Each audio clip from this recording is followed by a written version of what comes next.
band eller? Ja, precis. Det är bara någon som skriver något på men det spelar ingen roll. Nej.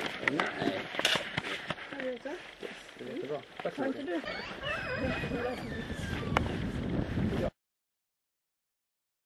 Det här är vad jag hittade på second hand adressen jag fick.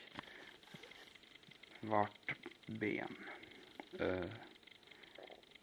Känns ju som att det är skrivet på samma sätt som den där ljudfilen jag fick. Här är det någon slags, jag ska se om jag kan få med den bra. Någon slags tecken, jag inte vet vad det betyder. Just nu så har jag ingen VHS-spelare.